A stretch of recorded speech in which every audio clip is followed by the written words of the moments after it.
Awesome. Thank you everyone for joining another week of Kumi Now. We are very excited to be joined today by Green Olive Tours. It's an organization and tour operator that does advocacy work. Maybe Erez, you can talk a little bit more about what Green Olive Collective does. But Erez is I believe, the advocacy officer of Green Olive Collective, and so he'll be talking today about the work of the organization. I think a little bit about Christian Zionism as well. So we're very excited to have you, and thank you so much for taking the time to join us.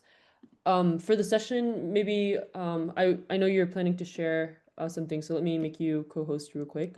But Thanks. Erez will present for around 30 to 40 minutes, and then we'll leave some time for a Q&A. And then if we have any time left, we'll be engaging in some actions together. We've had a lot of developments the last few weeks, so it would be nice to share those actions with people if you want to engage in some action this week. So thank you, Erez. Feel free to share your screen. I think I gave you the co-host permission. Gorgeous. I'll share my screen in just a moment. But first, I want to just start by saying thank you so much for having me. And it's really lovely to be joined with everyone here. As was said, my name is Erez Bleicher, and I'm the Advocacy Director of the Green Olive Collective, an advocacy, human rights, and tour guiding center committed to a democratic future and the end of the ongoing displacement of Palestinians. We provide communities around the world with insight into the apartheid policies of the occupation and the resources to engage in meaningful advocacy and solidarity with Palestinians. And I'm very glad to join with all of you today to discuss ways to build connections and sustained relationships of solidarity with Palestinian agricultural communities in the West Bank from the places you live, and especially to share more with you about our current Sowing Solidarity campaign, an olive tree planting campaign in partnership with the Bourine Land and Farming Cooperative. For those who aren't familiar, Bourine is a beautiful Palestinian village near Nablus that is surrounded on all sides by violent settler outposts, and living in this reality. One second, plug in my computer. Tech issues as always. Yeah, for those who aren't familiar, Bourine is in the beautiful hills in the northern West Bank near Nablus, surrounded all sides by quite violent settler outposts. And living in that reality has meant enduring years of settler harassment, military violence, and land expropriations.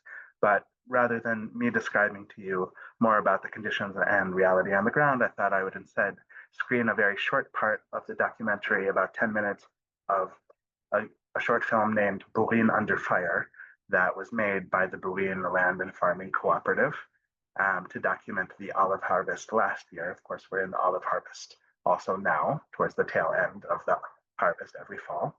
And I wanted to let you hear about the reality in Bourine from the community members themselves and from the members of the Bourine Land and Farming Cooperative, which is a Palestinian agricultural collective and grassroots cooperative committed to developing agroecology as a means of actualizing food sovereignty, environmental justice, and mutual aid in the face of both Israeli military occupation and the privatization of communal resources.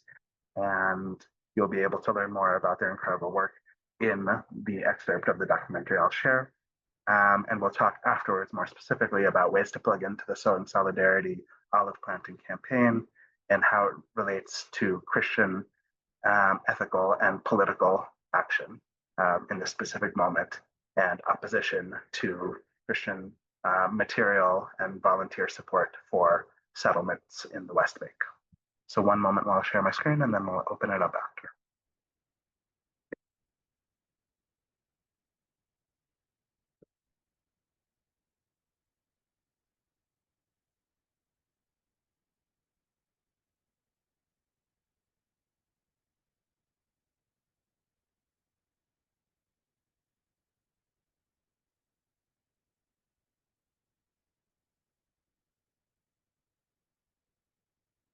Can all of you see this?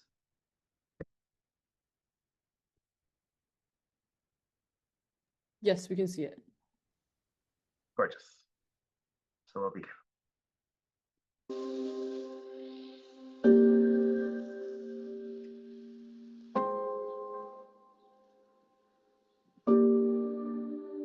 بورين قرية فلسطينية تقع الجنوب من مدينة نابلس. بورين تشتهر بزراعة الزيتون والفلاحة بشكل عام. مساحة أراضيها ما يقارب 28 ألف دونم. 75% من مساحة أراضي بورين هي تحت سيطرة المستوطنين وجيش الاحتلال الإسرائيلي. وبورين محاصرة من قبل 3 مستوطنات رئيسية، هي مستوطنة براخا اللي أنشأت عام 1984، مستوطنة تصهار اللي أنشأت عام 1982، وبؤرة استيطانية اسمها جيفعات رونيم اللي أنشأت عام 1999. بورين تعاني بشكل مستمر من قبل هجمات المستوطنين وخاصة على شجرة الزيتون.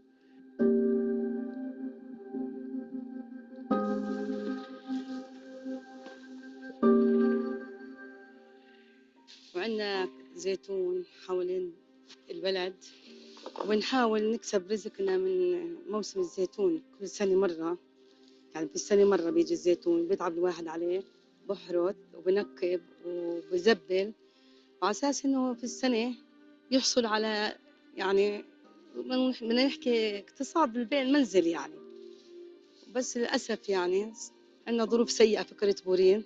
إحنا محاطين ب4 مستوطنات للأسف، هن أسوأ مستوطنات في المنطقة، إسهار وبراخة وبركة.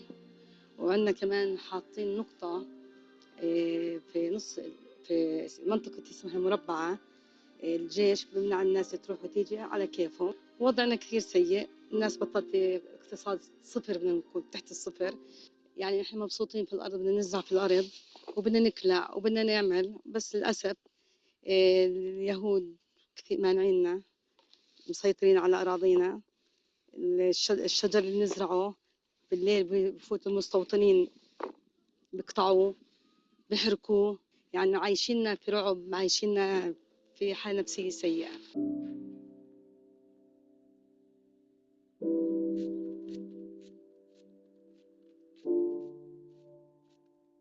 احنا هون في داخل القرية بنعاني معاناة كبيرة في مستوطنات. في لنا 4 قطع موجودات هناك، ما بنقدر نوصلهن ولا بنقدر نخرطهن ولا نسوي فيهن أي شيء. حتى عم نسوي إنه نحرثهن ما بنقدر، لأنه إذا بشوفوا واحد طلع فوق بنزلوا عليه المستوطنين وبتهجموا عليه وبقتلوه، والجيش بكون جنبهم. احنا بنتعرض دائما للاعتداءات المستوطنين علينا، وبنزلوا على المزارعين بضربوهم. في لي قطعة فوق في تحت المستوطنة تتصار، بخرط أنا وابني وولاد البلد. طلعت فوق على الجبل ولا هم نازلين حوالي 10 ملثمين، كل واحد معاه عصاي، ومحرومين إنه نطلع على أراضينا. بنتمنى إنه نطلع على أراضينا نحرثها ونزرعها ونخرج زيتونها. وهاي منانا، يعني صار هاي مني لكل إنسان إنه يطلع على الأرض ويحرثها ويدير باله عليها ويخرطها.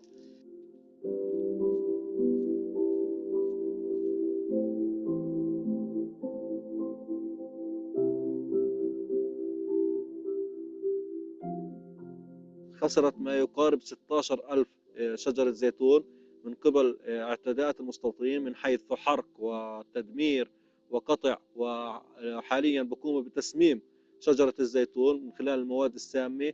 وهذا الشيء مش بيؤدي فقط لقتل شجرة الزيتون، أيضا إلى قتل التربة بشكل تام، حتى أنه الفلاح الفلسطيني ما يقدر يرجع يزرع مرة أخرى.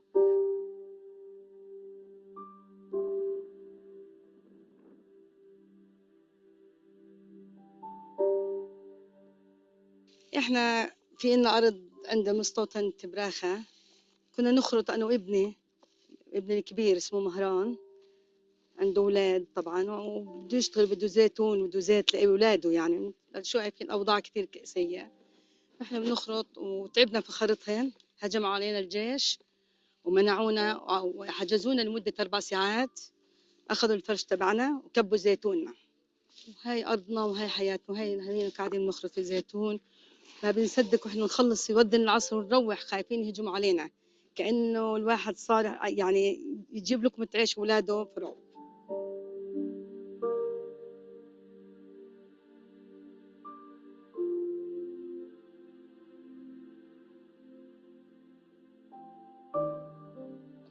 أنا محروم أدخل أرضي، محروم ألقط زيتوني، محروم من رزقي ومن المدخل الرئيسي إلي للبيت ولأولادي. المستوطنين بضلوا يقطعوا شجرنا بيحرقوه وممنوع نوصل أرضنا. أنا أرضي تقع شمال الناحية الشمالية من القرية، تبعد 2 كيلو أو كيلو ونص أو 2 كيلو عن المستوطنة. كل سنة في اعتداءات عليها. أنا شخصيا 14 قطعة أرض اللي ما وصلتهن ولا قدرت أوصلهن، ولحد الآن مش قادر أوصلهن. لا قدرنا نحرط ولا ننكب ولا نرش دواء عشب. وخراطة العام وهاي السنة موسم السنة كمان راح علينا موسم من العام. قطعوا 117 زيتونة.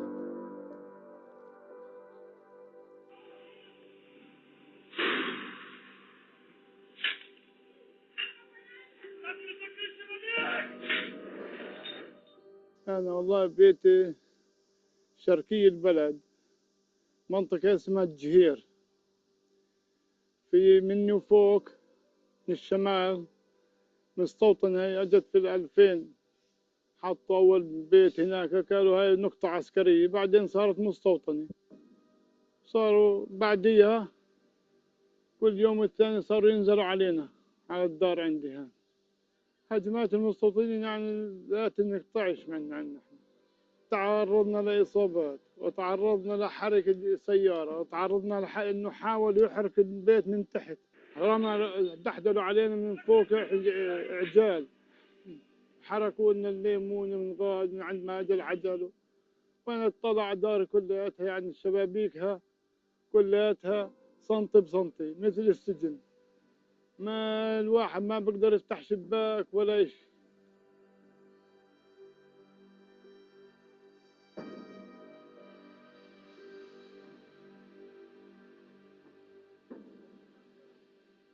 كل هاي الممارسات اللي بيمارسوها الحكومة الإسرائيلية والمستوطنين والجيش، الهدف منها هي اقتلاع المواطن الفلسطيني من أرضه وتهجيره من أرضه، محاولة التضييق عليه لأنه يستسلم ويطلع من أرضه. تطلع على المستوطنات، هي بتحاول قدر الإمكان أنها تتحول إلى مستوطنات زراعية، مستوطنات رعوية. يعني عندك مستوطنة براخة اليوم تشتهر في العنب، أيضا عندك مستوطنة تصار في هذيك المنطقة كلياتها مساحات شاسعة اللي مزروعة في العنب، عدا عن الطرق الالتفافية أو الأمنية اللي بيعملوها المستوطنين بحجج أمنية للسيطرة على الأرض بشكل أساسي.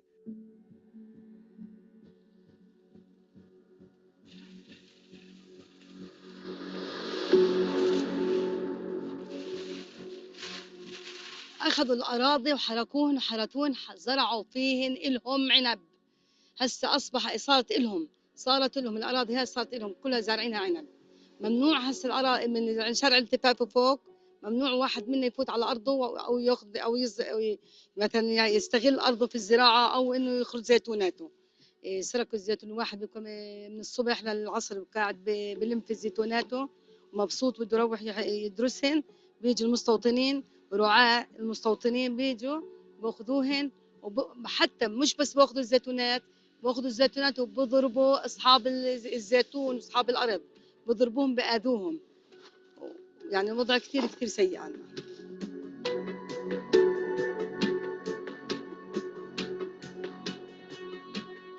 المصدر الوحيد هو يعني ما بصدق هو يجي موسم الزيتون، يعني هيك الواحد بحب يحسن وضعه والدخل بيكون زياده عليه. وللاسف الشديد يعني قاعدين كل سنه بنلاقي بدل ما يزيد الدخل بنقص بزياده من اسوء لاسوء. بتمنى انه هذا الشيء يرجع واوصل ارضي واجيب رزقي ورزق عيالي من الزيتون تبعه من ارضي.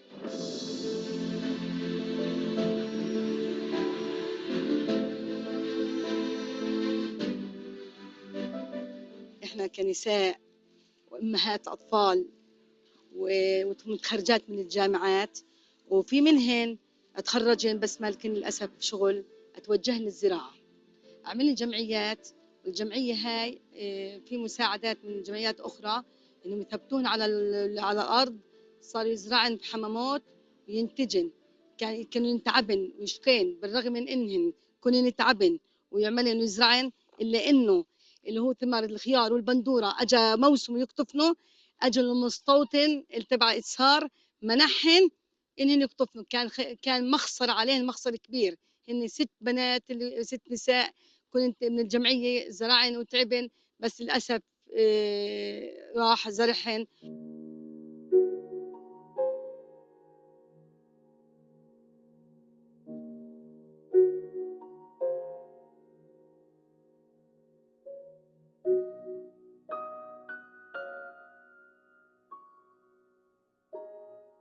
جمعية أرض زرع التعاونية هي جمعية شبابية بتضم عدد من الكادرات الشابة، منهم 9 نساء و7 شبان. كنا خريجين جامعات. لما أسسنا الجمعية أسسناها على أساس مشروع اسمه العودة إلى الأرض، وأن نفتح مجال للعمل الاقتصادي داخل الأرض من خلال الحفاظ عليها. من خلال هذه الحفاظ على الأرض احنا بنتعامل على موضوع الأجريكولوجي اللي هو الزراعة البيئية أو حياة خالية من الكيماويات. احنا برضو إلنا عمل مجتمعي، احنا عندنا 10% من المنتوج بروح للأعمال الاجتماعية داخل البلد. عندنا عائلات مسطورة الحال برضو بنساعدها. هاي الجمعية هي عبارة عن تعاونية زراعية اجتماعية نضالية بتسعى قدر الإمكان لإيجاد اقتصاد وطني بديل، وفي نفس الوقت إن نكون ضمن حياة كريمة خارج صندوق الوظائف اللي كلكم عارفين إنه الوضع صعب في الوقت الحالي إنه الخريج الجامعة يحصل على الوظائف. وهي كانت يعني فاتحة إنه نقدر إنه نعمل مشروعنا الخاص، وفي نفس الوقت إنه نجلب الشباب لهذا المشروع، لأنه إحنا ما بقتصر على 15 شخص.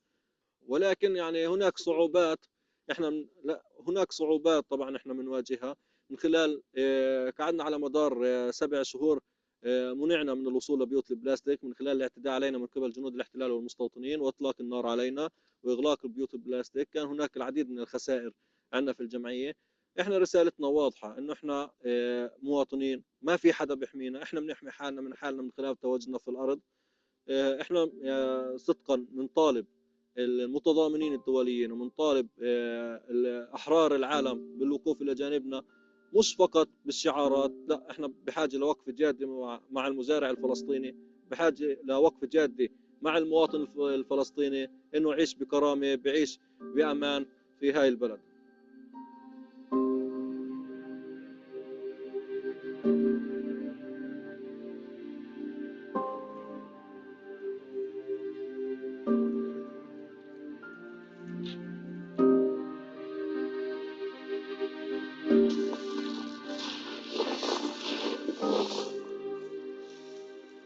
وهنا بنشتغل في الزيتون التراث، جذورنا زيتون، جذورنا شجرة تعبر عن جذورنا، قائمة ولن تقطع ولن تحرق، ستبقى.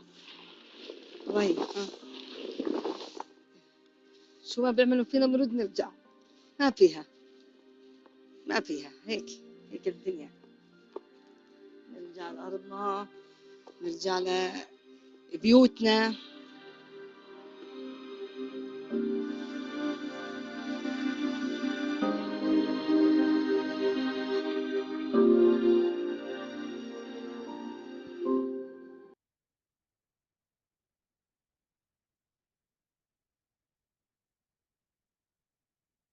As you can see, the work of the Bulin Land Farming Cooperative is truly transformative, moving work to interact with, and for us in the Green Olive Solidarity Network to support in whatever ways we can.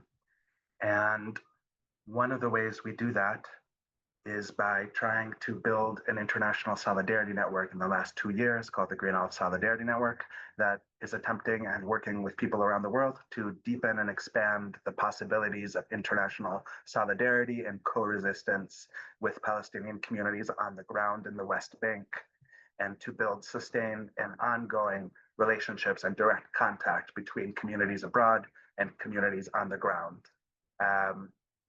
In general, over the last years, and especially since 2023, I think all of us around the world and in all of our different contexts have very rightly and necessarily been responding to the catastrophe on the ground in Gaza, of course, first and foremost, and also in the West Bank. And I started speaking with Ghassan, the co-director of the Land and Farming Cooperative in Bulin, and also Palestinian partners in the South Hebron Hills in Masat al-Yatta, about ways, if we could, to build a sustained infrastructure of solidarity and relationship and co-resistance that could also be forward-looking. All of us must continue to respond and react to the situation on the ground, but if we can, I'd love to work with people here to build that forward-looking, sustained infrastructure of solidarity that can also help us meet future moments. Because as we see, the reality on the ground isn't static, the reality geopolitically isn't static. And so in order to build that infrastructure of global solidarity in response to Palestinian calls and calls from the communities for more full, vibrant, depthy solidarity, we've launched the Green Olive Solidarity Network, which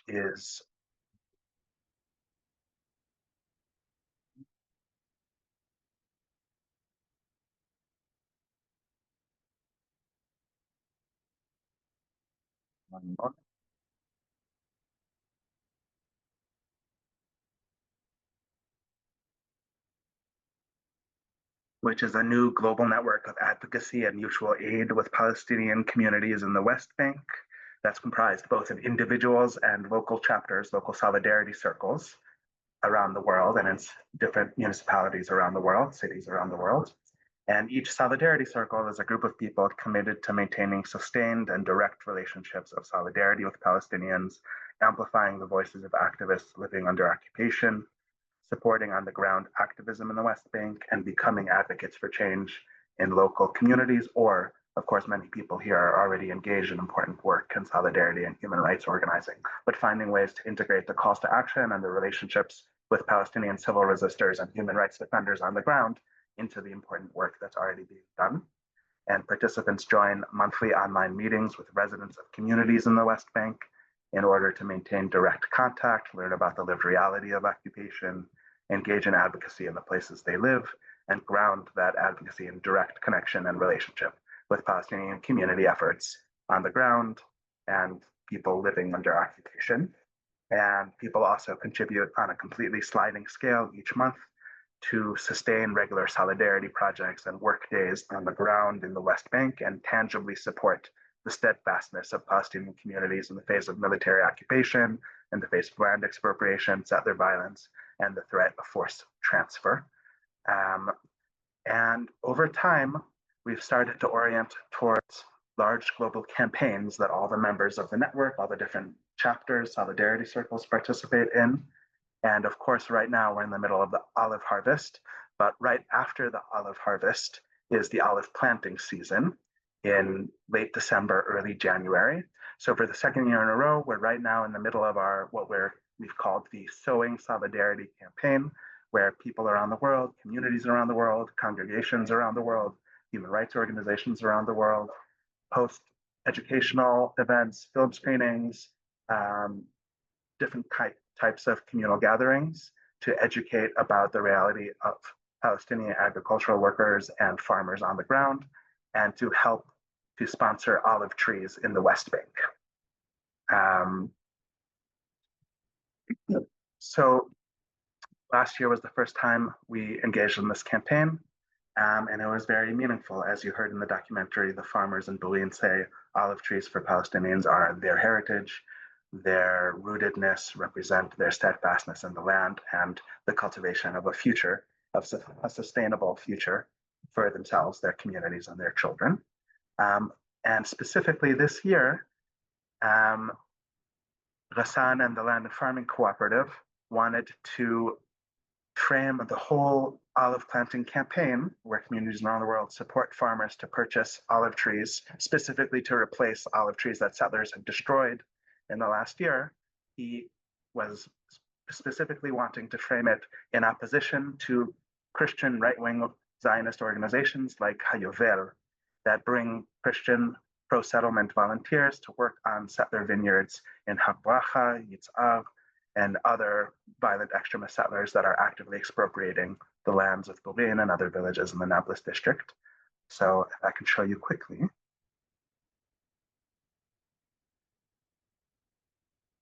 Tan, is that all right? How are we doing on time? No, we're doing great. So yeah, feel free to share. Wonderful. So I'll share just a few more things and then I'll just open it up, of course, and we can just be an open conversation. Curious how this is leading.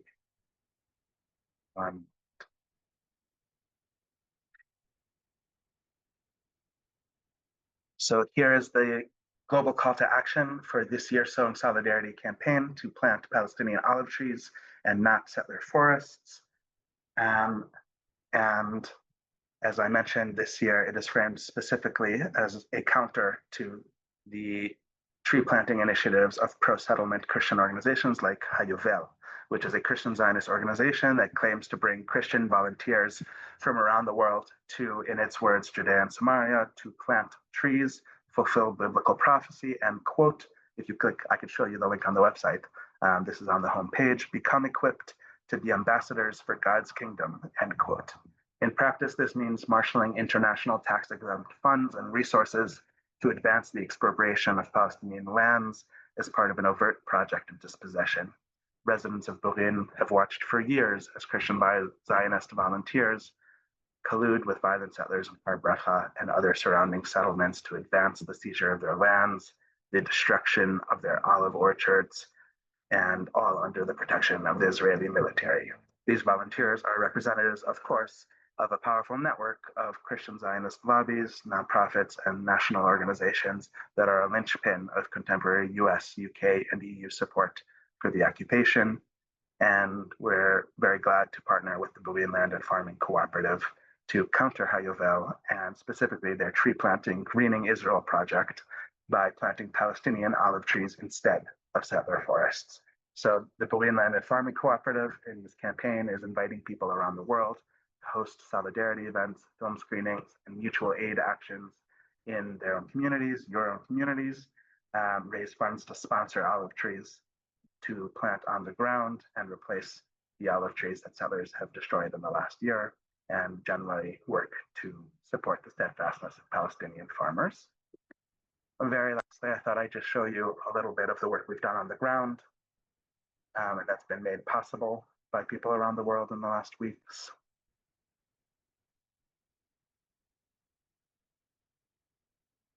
Well, maybe I'll start with last year. So last year, in the first year of the Sow in Solidarity campaign, we were able to, in partnership with the Boolean Land and Farming Cooperative and the communities around the world that responded to the global call to action, replant about 1,500 olive trees that had been destroyed in arson attacks in the year before. So here is Hassan speaking to us and thanking those that participated last year.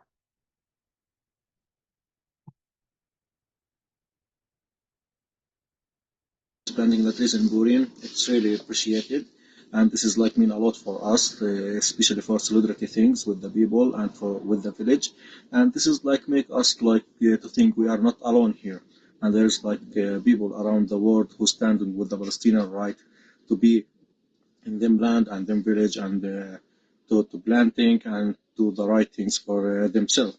So thank you so much, and we hope we can work other project together as soon as possible. And this was us last year joining on the ground to plant the olive trees that had been made possible to get through the work of people around the world, hosting events, raising funds, and working in direct connection to support the Boolean Land and Farming Cooperative and farmers in the Annapolis district. It was a beautiful day. You can see how gorgeous it is in the northern West Bank. I'm sure some of you have been.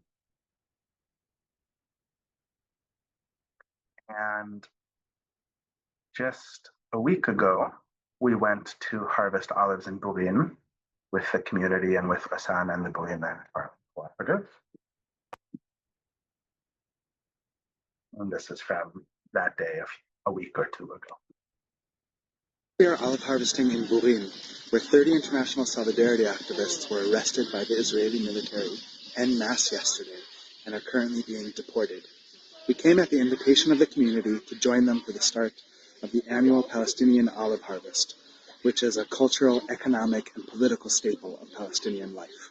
The olive tree is an enduring symbol of Palestinian steadfastness and resilience in the face of settler occupation and the ongoing Nakba. Because of this, thousands of Palestinian olive trees are targeted by settlers and burned in arson attacks each year. المستوطنين بهاجمونا عشان يأخذوا الزيتون هم يخرطوه عشان بدون مش حدا ياخذ الزيتون، بدهم ياخذوه هم، ياخذوا المفارش والخراطات والزيتون عشان إلهم ياخذوه هم. We invite our friends around the world to sponsor olive trees in their communities, to support Palestinian farmers replanting their destroyed orchards and rehabilitating their olive groves in the coming months. Every sapling counts.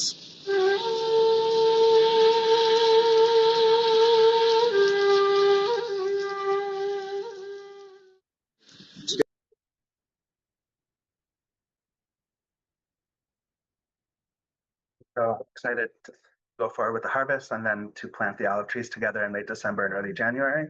And I was particularly excited and particularly grateful to be here today with all of you because I myself am I'm Jewish and connected to Jewish anti-apartheid networks. But in this campaign specifically, it's a counter to Christian support around the world and practically on the ground for settlement, land expropriation, and apartheid. And I would really love to work also with principled justice, Christian progressive networks, solidarity organizations, etc., where I myself actually am a little less connected. So I'm excited to be here with all of you, and I'd really love to participate with people here if it seems relevant and people have capacity on this campaign for people to spread the word about the call to action for the Sowing Solidarity campaign, olive tree planting campaign. If you have capacity, host events in your own communities. And I'm happy, obviously, there's more resources to give and support to give. And beyond the specific campaign, also to build sustained connections between Christian justice communities and Palestinian communities on the ground. Understandably, for many of us around the world, it's very hard to have direct contact and access to voices from human rights defenders on the ground in the West Bank. There's newspaper headlines, statements from politicians, but we're building this network to build ongoing, long-haul, long-term sustained solidarity. And every month, people join on the last Sunday of the month for the monthly Solidarity Network meeting to talk to communities on the ground and talk to the same communities and people again and again so we can be in it together and deepen our relationships and expand the possibilities of international solidarity in direct connection with activists on the ground. Yeah, so really thank you. I know it was a lot of information. Happy to hear people's thoughts, comments, and just talk. Thank you so much, Erez. This is such a good concrete action campaign, so we really want to thank you for spending the time to speak to us at the background of this campaign and the effect that it's having on the community. So I'll open it up now for just a discussion. And you're in the right space because we have a lot of people connected to churches. Sabio ourselves are we're happy to continue collaboration with you after this meeting to kind of connect you to some of our friends of Sabio networks as well. So I see some people raising their hands. So let's go through those contributions first before we get to the chat. So John, I see your hands up. Yes, thank you so much. A couple of questions. How long does it take for a seedling to be able to produce olives? And how do we contribute to your organization? Thank you so much, Don. I had that same question last week. I was in the South Hebrot Hills harvesting last week, and I was looking ahead towards when we'll be planting together the olive saplings next month in December and January. And my friend and our partner there, Tarek, said that it takes 4 or 5 years for an olive tree to grow or in age until you can really start harvesting from the olive sapling. But also that you can buy saplings from the plant nurseries in Nablus, in Al Khalil, and Hebron at different stages already. So you can buy saplings that have been cultivated in the plant nurseries that are already 3 or 4 years old, and then more quickly can produce yield and contribute to the subsistence and economic life of the community. Yeah, and let me put in the chat now. Contribute to your organization. Yeah, so I'll put a few links in the chat now. One moment. Firstly, there's a mutual aid fundraiser specifically for olive saplings and olive trees now, putting in the chat, and it's at sowingsolidarity.com. So let me put that there.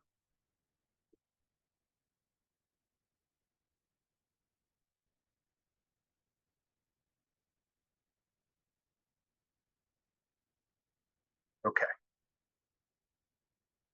Yeah. SowingSolidarity.com. That's the mutual aid fundraiser and co-resistance with communities to sponsor for people around the world to sponsor olive trees. It's about $6 USD per olive sapling. And every sapling really does count. And last year, as I said, we were able to replant 1,500 of the trees that have been destroyed, and we're hoping to build on that in this second year of the campaign. And if we can, double that to at least 3,000. So thank you. Here also, if people want to host events in your communities, because ultimately it's not about mutual aid and fundraising, it's about the relationship. It's about joint resistance, about building relationships between people, communities, justice communities abroad and communities on the ground. So it's about educating, bringing people into relationship with the context of Bouvain. So I just sent the link there for the global call to action if people want more information. Anyone who registered through the link on the one pager is automatically sent background information, graphics, visuals of different kinds. And then lastly, if anyone wants to join the Green Olive Solidarity Network themselves and become members of the network, then anyone who signs up through the link I'm sending now will be entered into the email listserv to get the Zoom information for the monthly meetings with Palestinian communities on the ground and build long-term connections and relationships with the communities and Palestinian civil resistors. To join the network, again, it's a monthly, totally sliding scale contribution that goes directly to support initiatives like this, to buy olive trees, to rehabilitate honeybee farms is a big initiative we're going to make possible through the monthly contributions of this grassroots network. We've helped to rebuild homes that have been demolished by the military, different things like that. Okay, but I'm talking too much and I see there's a lot of people who want to jump in. So yeah, please. Yeah, thank you so much for the links. I think this is really helpful for people to follow up on what you were talking about. So thank you. Also, FYI for people who are their hands are raised, since we are recording, your face will be shown in the recording. So just if you are uncomfortable with that, you can just put your contributions in the chat as well, and I can read that out. But I just wanted to do a PSA for people. Francis, I see your hands up. Yes. I just want to say I'm very proud to say that I've been a member of the Green Olive Collective for several years and have mostly tried to attend the monthly meetings. I'm very involved in my church congregation, so often Sunday afternoon is difficult, but I listen to the meeting the day after or in the afternoon. Anyway, I'm so pleased with the work that Green Olive Collective does and very pleased to support it. And I'm so glad. Of course, I also attend Kumi now every week, and I'm a great supporter of Sabine, so I'm so glad that you're working together. I think it's so important. So thank you so much. Thank you so much, Francis. Lovely to hear from you. I think we've also corresponded at different times. It's nice to be with you here. Thank you. And Erez, I just wanted to know in terms of how you do international tours, how do you invite like if someone, let's say like some internationals, they want to either volunteer with Green Olive Collective, how can we like get that process started? Yes, please reach out to me. I can share my email. I myself don't coordinate the on-the-ground tours, but I do coordinate on-the-ground solidarity initiatives, workday solidarity accompaniment efforts, like I showed in the video. So there's different ways to join us on the ground in different capacities. And if you reach out to me, that's very much what Green Olive does. Is bring people for solidarity missions, 7-day tours to meet directly with Palestinian communities, bear witness, and in a similar vein as the Solidarity Network, build direct connections and relationships from the ground and bring insights from the ground to communities around the world that we're a part of. So reach out to me anytime. Sorry, that was my personal email. Here's my work email.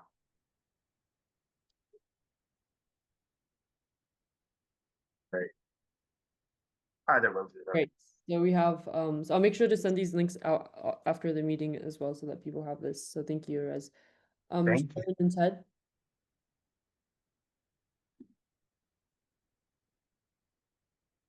You guys can unmute. Yeah. Go ahead. Yeah, I had a question. You know, we have a wonderful group of very young children, as well as older, in the church. And often they like to give their little projects like this. I'm wondering, do you have a chart with a sliding scale from the 1-year-old saplings to 2 to 3 to 4, etc.? Because, for example, I could see if I was a little child, I'd get excited if I could, well, yeah, let's just give it to the 3-year-olds now, and let's give for the 5-year-olds or the 1-year-old. Let's buy more 1-year-olds, or you know what I mean, get them involved. So I'm wondering if you have a chart showing how much we'd have to contribute for each sapling and each year. That's a great idea. I love that. Unfortunately, we don't at this moment, but I'm very happy to make one. I've been getting into graphic design lately. I'm no professional, but I've been getting into the artistry of it. I'd love to make a little graphic if it's helpful. Yeah, if you want to follow up at the email, erez@greenolivetours.com. After you talk with people, I'd be very happy to be in touch and create something like that together. And it seems exactly in the spirit of building those direct connections, and both the children in the congregation also relating to the growing saplings of the olive trees, but also the children of Burin who are growing and going to be planting with us. It's a wonderful idea. Yes, at our church, we have an alternative holiday gift market coming up the 22nd and 23rd, and we sell olive oil from Nablus. And so we get it through a distributor in Canada, but if we could have something like that to share in our booth, that would be wonderful. Well, we'll send you an email. Thank you. Yeah, unfortunately, I don't know if the Bolivian Land and Farming Cooperative is able to export at this time, but maybe they do. I don't think so. In any case, if people want to, at the market, purchase olive trees in order to create the ability for people to continue creating olive oil in the future, that'd be wonderful. Thank you. Thank you. Yeah, these are all wonderful ideas. So I feel like if you have actions, and especially because churches, they're able to mobilize certain things, events like this, to reach out to Erez via his email, I think we can coordinate something like this. So it's great. Colin? Thank you, Tan. Thank you, Erez. You slipped in at the end there about your Jewish identity. Do you have a support network? Have you always been an activist? Do you live nearby? Do you travel in? Do you get targeted? Can you tell us a little more about? I mean, it must be very tricky for you in some regards. Yeah, thank you. And I saw there was a question in the chat asking about if I'm Israeli. So I'm happy to share more about myself. And I focused on the campaign and the Green Olive Solidarity Network, but I can give a little bit more background both about myself and the organization. So I'm a dual citizen from birth of both the United States and Israel. I was born in Haifa in the north here and grew up in the north here in the Galilee. My parents are from the US originally, and in 1999, my family moved north of Boston to New Hampshire. So I grew up mostly in New England, went to university in Chicago, where I was also involved in various economic justice, union campaigns, and it is a tradition of justice organizing and solidarity work in my family, or at least there were a few aunts and uncles and my grandparents who were reference points for me, both Jewishly and politically, in giving me a sense of inheritance in doing this work. I personally don't experience it as anything other than a direct organic continuation of Jewish ethical tradition, the prophetic Jewish tradition, and the specific traditions of my family. And I do have a support network of fellow anti-apartheid Israeli and Jewish and international solidarity activists and a variety of different platforms that really are my world, both here and abroad. I move back and forth some too. And to speak more about the Green Olive Collective, because I saw someone asked in the chat, the Green Olive Collective was formed in 2007. I joined myself only 3 years ago, and it was formed by people, Palestinians living in the West Bank under occupation, and Jewish internationals and Israelis who had been involved in the Committee Against Home Demolitions, that I'm sure some of you might be familiar with, that did really important advocacy and work rebuilding homes after demolitions in the West Bank, mass demolitions, and advocating for Palestinian rights to home and land. And it really developed, not exclusively, but primarily until the last years, as an anti-apartheid political tour guiding initiative that approached it from a movement mindset, a social movement mindset, to bring people here, as I've said, to bear witness, to be in the communities, to volunteer in Ida refugee camp, in Nablus, in Jenin, in the South Hebron Hills, and bring those relationships as insights back around the world. And then I joined 3 years ago because they wanted to grow into new kinds of international engagement and political education work. So I myself don't lead the tours, but do facilitate solidarity activities and co-resistance direct action work on the ground, along with facilitating this international network that's growing over time. Did that make sense? Thank you very much. Thank you very much. No problem. Happy to clarify further. Awesome. Thank you, Rez. And I wanted to also ask a question in terms of the work you're doing on the ground. We saw in the videos that there's been not only just an increase in settler violence, but that a lot of activists, especially those who don't have Israeli citizenships, are increasingly being targeted in the West Bank. So I'm curious in terms of how your work has changed due to kind of the ongoing situation, new developments, and how you're figuring out, how to combat this, this development. So yeah, I'm just curious how you've been doing that. Yeah, important. I mean, I think the violence that's happening now on the ground is not fundamentally different than we've experienced in the past. Palestinians, first and foremost, have experienced and borne the brunt of course. But it does seem that this year there's an unprecedented push to target international and Israeli solidarity and co-resistance activists. They seem to really be putting in an incredible effort to shut down solidarity, accompaniment, and protective presence initiatives of different kinds.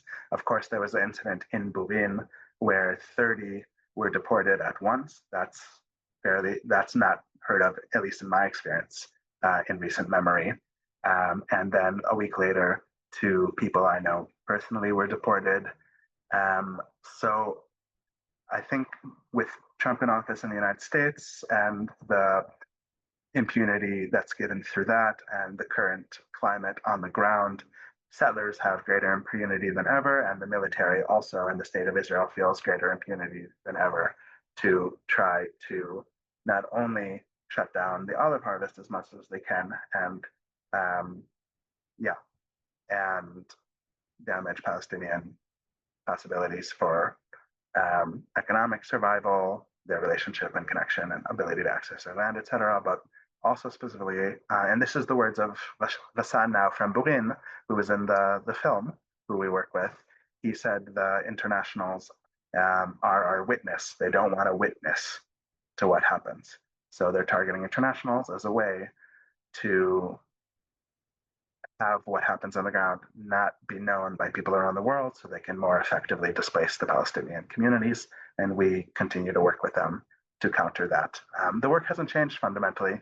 And so far, I've had a series of lovely olive harvest days in the field, but it does, if I'm honest, feel like higher risk in bringing people into the field this year than I've ever experienced. Every time we go, there's always a closed military zone or a particular threat of settler encroachment. It just seems much more tense than in the past. Yeah, thank you so much for elaborating on that. I see a few hands up. So, Diane? Thank you so much, Perez. I think this is exactly what we need.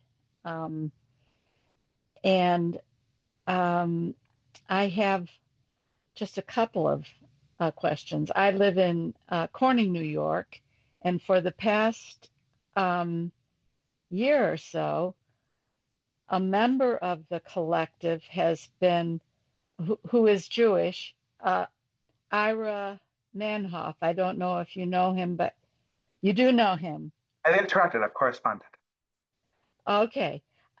He has been pitching this to various churches, and he had a showing of When Olive Trees Weep at Park Church in Elmira, and I think and trying to get one here in Corning as well. So this is exciting. I think it isn't just helping to have the olive tree harvest go on. It's helping to educate people and prevent the erasure of the culture, to give a voice, to unmute Palestine. So this is a wonderful project. I have a couple of questions. I spent many years in Palestine and in Hebron, in the South Hebron Hills, with Christian Peacemaker teams. So I know Fred Shlomka. I think he's been involved in doing the tours. Yes, and he's one of yes, yes. And I have a similar question to what others are looking to. How do we get local people to actually be making that connection? And I've been looking into this for a long time, struggling, to see how do you get the human face on people. And so one question is, do you know the village of Der Balut? I don't personally, actually. Where is it? It's close. I think Tulkarm is the district it's in. They are very much threatened by settlers, and the reason I'm looking into that one, and there's a women's cooperative there, and mostly olive harvest, and the women's cooperative also, there's some other plant that they do. The reason I'm really interested in Der Balut is because we have only one or two Palestinian families in our area, and the family that we know, he works at Corning Enterprises and Corning Incorporated, and he came from Jordan, but his family are refugees from the village of Der Balut. And so it's a personal connection. And so I wanted to look into that village if we're trying to do a village to village cooperation. And I also am working with a high school college group here in Corning that is very much interested. It's a high school group that they get to go to college and they graduate with a 2-year degree because they're doing both at the same time, and they're self-contained, and the principal of the school is ready to try to form a connection with some school group in Palestine. So that's kind of what I'm looking into as well, and thinking that could be part of this project. Yeah. So I'm very excited about this. Yeah. Well, why don't And you also, I think connect with Erez to talk about this, because this sounds like a really great initiative. Oh, sorry, I didn't mean to cut you off, Diane, but we have that's good. you have a question before. Sorry. Just I wanted to mention that another person in our area won first prize in the photography contest. She did the one, I don't know, Noelle Stevens, and she's, yep. So we have a lot of connections. I know a series of English teachers that work in schools in the South Hebron Hills, and I'd be very glad to talk with them. It would take some thinking through, but please do reach out. And exactly building those direct connections like that is what we want to all try to build. South Hebron Hills would be perfect. Yeah. That would be perfect because I spent time there too and have connections there. Okay, thank you very much. Please connect with us on this. We have two more people, so I just want to make sure they have enough time to speak. Jonathan, you can unmute. Got three. I have some personal friendship links with Rabbis for Human Rights, who I just wondered whether you had links with them or maybe collaboration with them over olive harvest and olive planting. Though what I will say is I'm very impressed by the development of the Solidarity Network. That's what's excited me today, because I'm in Northern England, and I can see people within my networks being really quite interested in that opportunity to build direct contacts. I mean, I have some direct contacts with people in Ramallah around the Friends School, the Quaker school in Ramallah, but I can see that there would be energy, I think, for developing those contacts. So I'm excited by the Solidarity Network, but I wondered if you, just because I know people involved with Rabbis for Human Rights, I wondered if you work together in some way around the olive harvest and planting business. Yes, very much so. That's fantastic, and I'd be very excited to talk more and connect around possibilities in your circles on building a solidarity circle and relationships. Rabbis for Human Rights, I've known and worked with people there for years and years, and specifically, I know quite well two of the younger staff people who are helping to coordinate the olive harvest this year, along with some of the more long-standing organizers who have been staples for many years and done this important, incredible work for so many years. Yeah. Well, thank you. It's Yehiel Greneman I particularly know, Yehiel and his wife Debbie, but I know others as well. But thank you. Thank you. Great. Pat? Sorry, this may be a little off topic, but since we're there, could you talk a little bit about settlers? I'm here in Chicago, and not having been to Israel since the late 70s when I worked on a kibbutz and some of them with a British group, but there was an American Green and they became settlers. We hear that the settlements are like Schaumburg. So you would know what Schaumburg is of the suburbs. Where's the centrist people? Because all we see is settlers coming down the hill with clubs. Are there rational people that one can also intervene through? Because I think we need to work on many levels between the US connections and Israeli connections and this dual citizenship, which globally we've not come to terms with. But there's more meat in it than just going through governments. There's personal relationships that need to be worked to get to resolutions, worked on this side of the ocean as well. Yeah. So I think we would have to have a longer conversation. You mean specifically centrist people or more moderate voices within settlements across the Green Line? And if we need to do this offline, another time, that's fine. But I just wanted to get it out there. I'll briefly share. Firstly, any settlements over the Green Line in the West Bank are illegal under international law and infringe on the territory that, according to international law, is designated for Palestinian statehood. So, in people's personal views aside, living across the Green Line is an infringement on Palestinian collective rights. Of course, there are more moderate settlements and more moderate voices, both in Israeli society and in the settlements.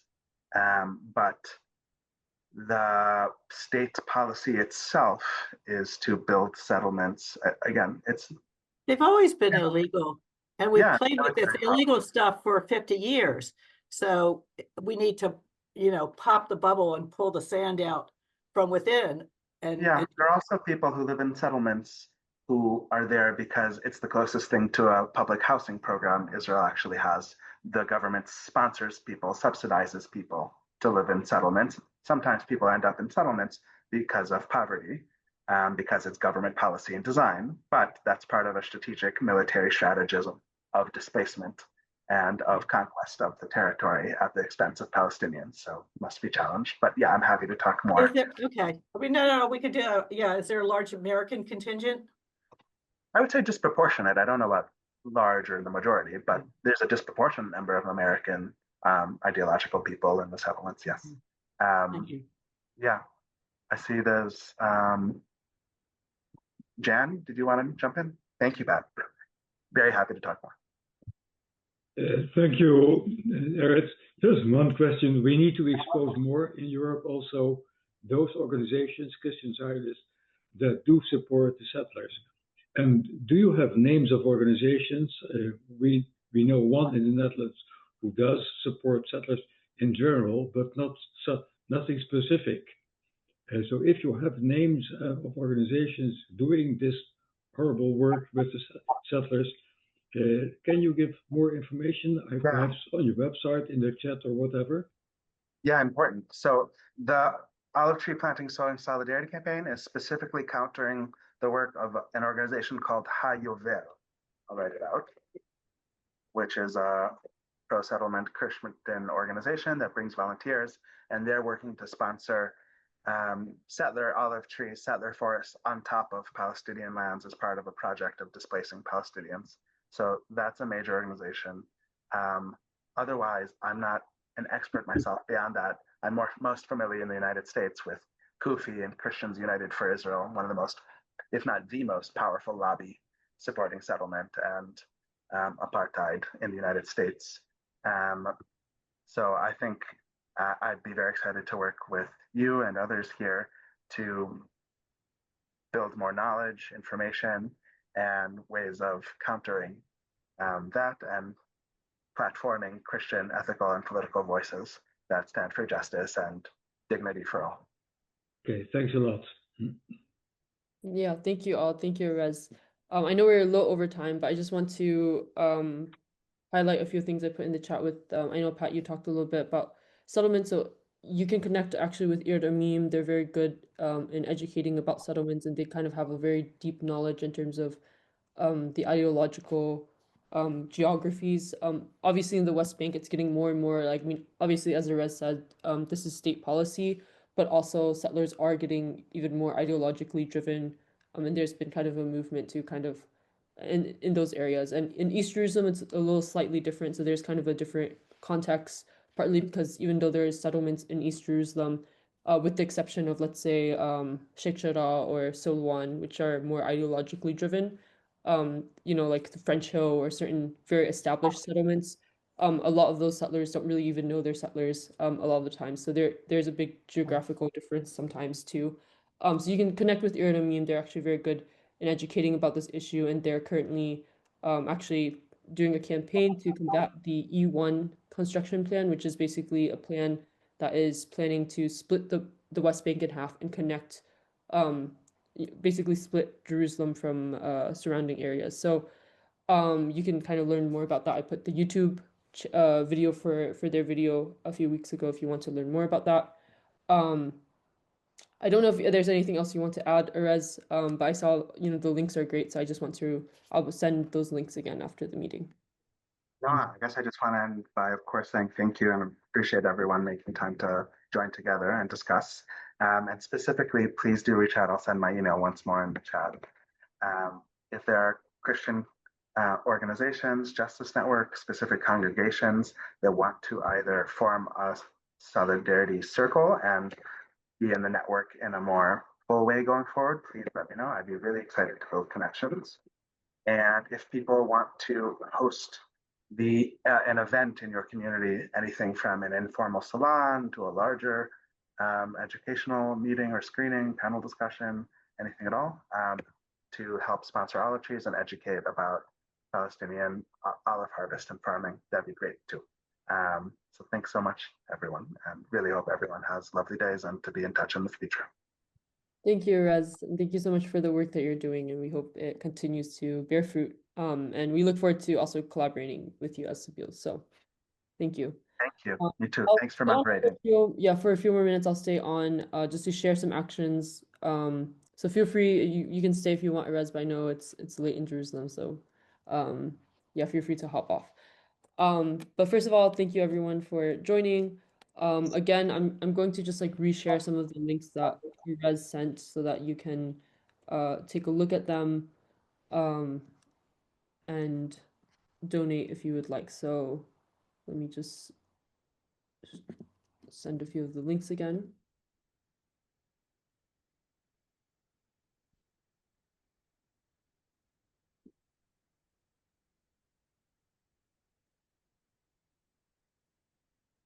And if you have any other questions in terms of links, again, Erez's email is in the chat. You can also reach out to me and I'll make sure to send that to everyone.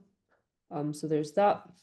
The other action I want to share today before we conclude our session, thank you, Erez, is we have a FOSNA campaign actually related to also communities in the West Bank.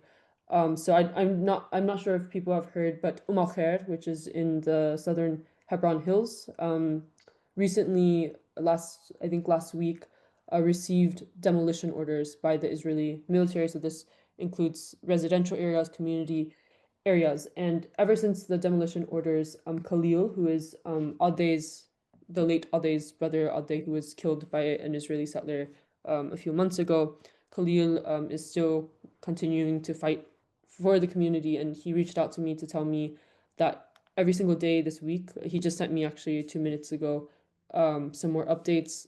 Settlers, with the help of the military, have gone into the village and have injured a number of people, including women. So it's been a consistent trend in this week. So it's very bad right now. The military has been cutting off their roads, electricity, and settlers are going in armed just to shoot. And so there's this ongoing situation right now. In FOSNA, we launched a direct action campaign to kind of try to, at least help with raising our voices to draw attention to Khair. They also have a link. Khalil told me that you can, if you want to donate to their legal fees, they're currently trying to raise a court case to fight these demolitions.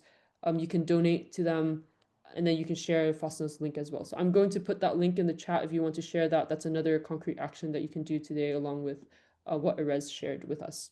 So I will just send you, first of all, the direct action link. Sorry, give me a second.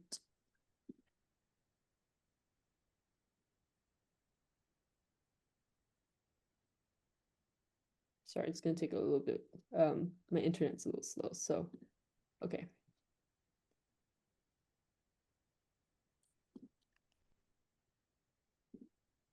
Okay, so I'll put the link for this. So that's the FOSNA action. And then for the link that you can use to donate to their campaign, I'm just going to put it here. The website's called rememberingadey.com. So this is to support the community for the legal fees. I believe it is also to help some of the funds might go to the families as well for material needs. So those are the two actions I just want to highlight. We also have this week, Sabeel is hosting our one-day program in Jerusalem, and we also have a Kairos conference. So we'll continue to keep everyone updated in terms of the results of this conference and the actions that come out of it. So if you want to stay updated, you can join our newsletter. We put a newsletter out every Monday. So I'm just going to put, you can sign up to our newsletter, tinyurl.com/Sabeel newsletter. So those are some of the actions I just want to share. I'm gonna stay on for a few more minutes just so people can copy and paste the links. I know there's a lot of links in the chat, so you can take some time to do that. And if you have any questions, I'm happy to answer as well.